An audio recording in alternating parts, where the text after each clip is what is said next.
Well, today's President's Day. It's a federal holiday. Meanwhile, cancel culture coming for some of America's presidents. Last month, the San Francisco School Board voted to strip the names of dozens of very famous historical figures, including, as you can see right there, George Washington, Abe Lincoln from schools, and a bust of George Washington in Watsonville, California is being removed from a plaza, being moved to a library. Some had wanted it in a landfill. Well, on this President's Day, instead of erasing history, we're honoring America's presidents. Joining us right now is one of America's finest presidential historians, Doug Wead, who joins us from down in Florida. Doug, good morning to you. Hey, good morning, Steve. What do you make of this movement? And we've been talking about it over the last couple of weeks here on the news channel about the movement to get rid of names like George Washington and Lincoln, Jefferson, Revere, Francis Scott Key, and even Dianne Feinstein down there, because apparently in the 80s when she was mayor, they flew a Confederate flag on some city property. What do you make of this?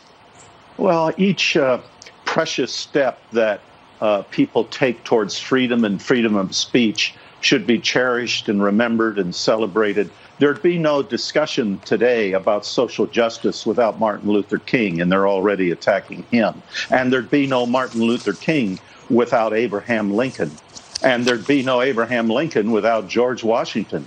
So yes, some of the early founding fathers, Washington, Jefferson, others had slaves, but seen within the context of their time, they were risking their lives to step towards freedom. The ancient democracy of Greece, half the population were slaves. But if they hadn't taken those steps, we wouldn't have the freedom that we have today. See, I think what you just touched on is so important. You were talking about the context of their times. You know, when you look back at history, there were some bad things that happened throughout history, and that is part of the context of their time. But nonetheless, you say when you look at the fact that, you know, these were some of our founding fathers at a time of slavery, does that mean we just erase everything?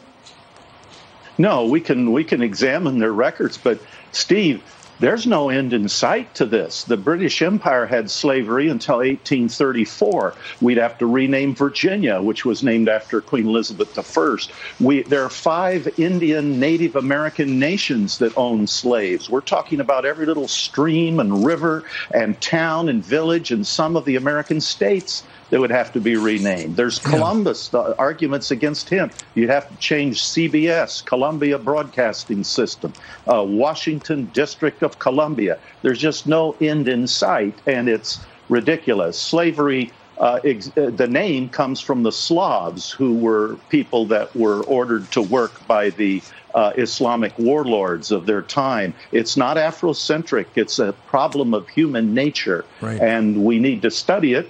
But we also need to celebrate the people who risked their lives to get rid of it.